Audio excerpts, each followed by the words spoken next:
All right, welcome everybody to another episode of We Are Amada. Thank you so much for joining me today. And we have a very special episode with Kimberly Akers, the CEO and owner of Amada Senior Care in Greater Phoenix.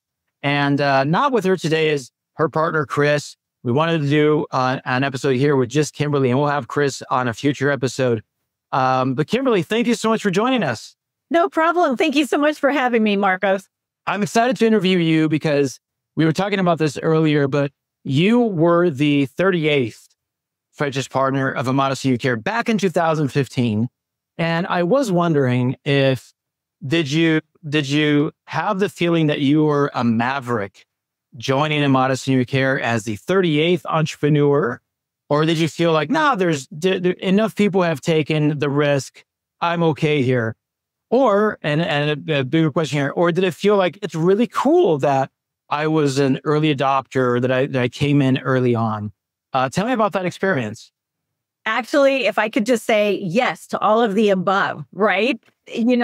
Felt that all of what you described. We definitely felt like we were on the cutting edge, a maverick, kind of an early adopter. We actually, Kris, my business partner, and I, we thought that was pretty exciting to be part of something that we could see had so much potential. So that was exciting, but we also felt reassured that there were certain franchises that had gone before us that had kind of paved the way. But we definitely knew that this was, we call it, when we joined Amada, a baby franchise. So we knew we knew we were going to go through growing pains together. We knew all that. So we didn't come into Amada with, a full understanding that it, had been going on for years and years. So we were excited to be on the front end and grow with Amada franchise. So that is really cool. Now tell me, this was the first business you had really started, and previously, you had this great career in education, starting as a principal and then transitioning from principal to the business side. Give us a little bit of that background, because I think it's fascinating, your trajectory from corporate America to entrepreneur. So tell us about your background. What were you doing before starting the business? My background was education. I actually taught 8th grade math and science for 18 years. And then I went to go and sell math textbooks. I'll kind of just go right into it, Marcos, if that's okay. But during that time, I went through a really traumatic divorce.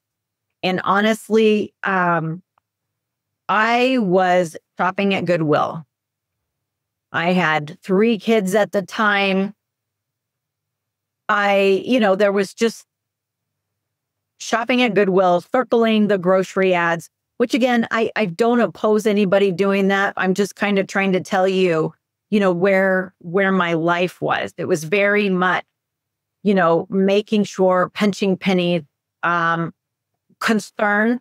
I would even say worried, having anxiety about the future of being a single mom. I saw the statistics, for kids of single moms, that they don't have as much opportunities as, other parents. And so I definitely kind of said, I need to figure something out. I need to create a different trajectory in my life. Even though I was working and selling math textbooks, it was, they told me what territory I had. And if they moved my territory, even though I had built relationships in that territory, then I lose that, potential earnings. And so it was definitely, an eye opener that I did not have control and of my own destiny. So I'm sorry, Marcos, if this is a long story, but no, I love it. That's incredible. I started reading business books. I started attending free business classes at community colleges. I started envisioning what I could do to create my own wealth, my own destiny, my own value. And it all came down to being an entrepreneur. And of course, Marco's like, oh, what am I going to, I don't know how do I be an entrepreneur? If there's any other people thinking I can be an entrepreneur, you can. You can invest in yourself, start reading. One of my favorite books that I read was from a Jewish rabbi called Thou Shalt Prosper.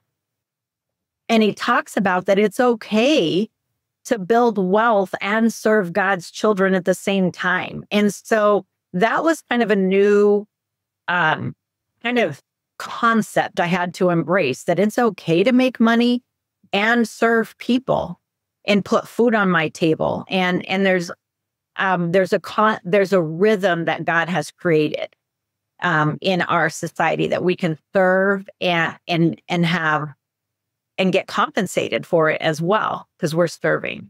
So long story short, we started exploring businesses. This is awesome. So I forgot to tell you, so my business partner is Kris, and we've been friends for now 24 years.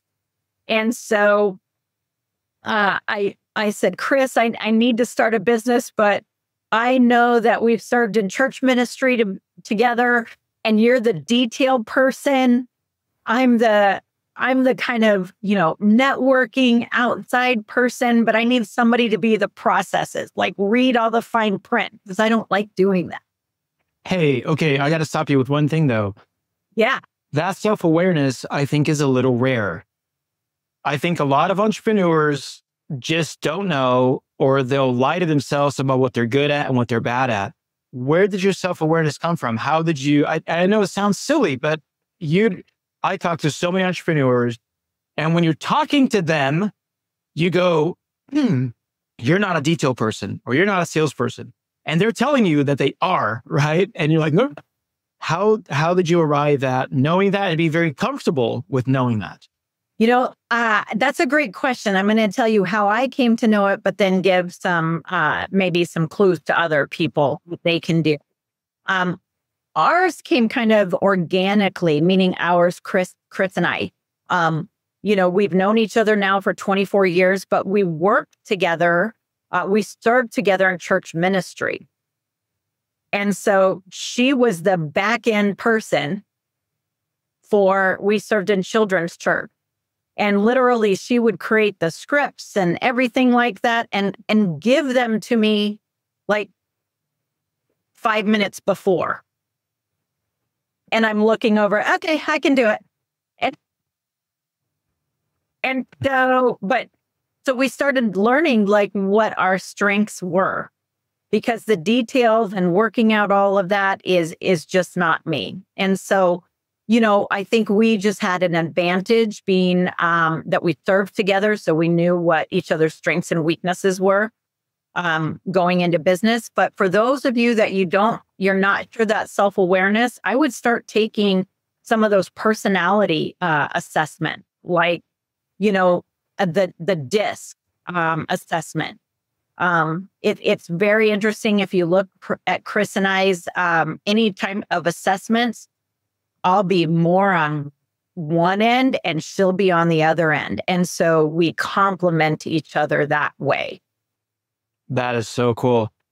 And we have an assessment that we do that I love called the Zoracle assessments. And it's kind of an entrepreneurial one. And I love seeing how everyone that takes it, they're completely different. And it confirms what you already knew about yourself. But seeing it on paper, I think, is really powerful. And I love that you had no concern of knowing who you are, knowing what your strength is. And it's kind of like your superpower, right? It sounds like you felt that was your superpower. You could look at a paper for 5 minutes and give an amazing presentation. That's a superpower. A lot of people, would crumble under that pressure. But you also knew what your kryptonite is. Right. You know what's gonna take you down, and it's okay. You're okay with it. Definite okay. Well, I wouldn't say definite okay. We tried to not be okay with it, but definite. But I think when entrepreneurs, look back at your life and see the skills that have, that you've done to get you to that point. So for example, the reason that I can probably just have a superpower of looking at something and then just kind of, I call it faking my way through it, but not really faking, is my years of teaching. You had to sometimes adapt. You had these great plans for the day, and your day got moved, and you'd have to just quickly adapt and change to make it work. So that's just kind of what I've learned to do, is to be flexible and still make it fun and exciting, even though everything's falling apart. Yeah. Yeah. Which is kind of being an entrepreneur, right? Like teaching, I think you're on stage when you're teaching. You're on stage 8 hours a day, right? And you have to be entertaining, and you have to get things done. That's very interesting. I love how self-aware you are. Okay, let's go back. I cut you off. So you and Kris get together and you say, I've got to start a business. Will you join me? Go from there. He said, yes, but figure out what we're going to do. I'm like, okay. So literally, I started going to, I would Google, the top 10 industries for the next 10 years, right? I was starting to just really peel the layers off that onion. I mean, we thought about, I know this is funny because I don't even cook at all. We thought about cupcake businesses, we thought of what is a woman-owned business? We thought of, I think we even thought of a batting cage at one point, opening up a batting cage because our boys, were kind of, starting to get into sport. Yeah. Just crazy things. But I will tell you, I started, what kept coming back is the senior industry. And I have baby boomer parents, and I'm like, yeah.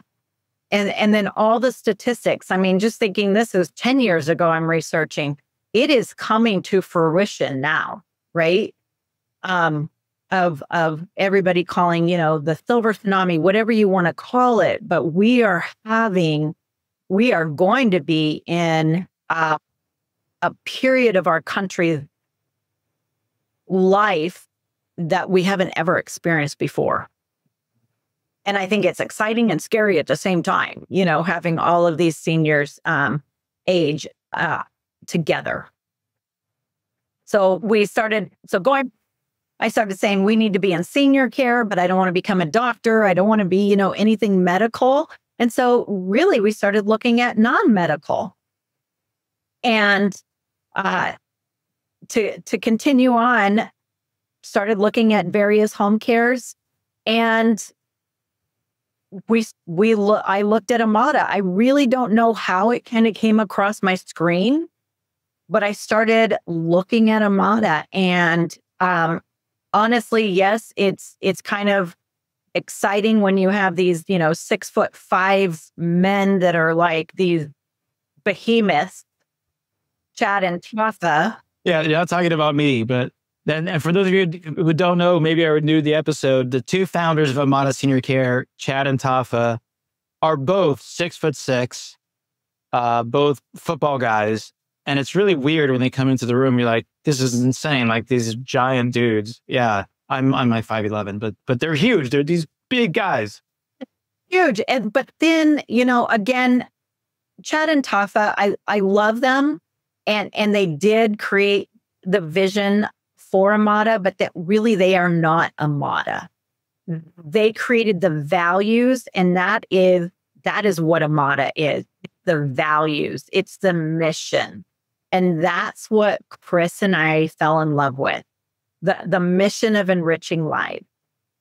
The mission and the values that go along with it. And it just, when we started looking at that, we felt like that is what our heart resonated with. That is really cool. And that is back in 2015. you take a big risk in starting the first business that you've ever started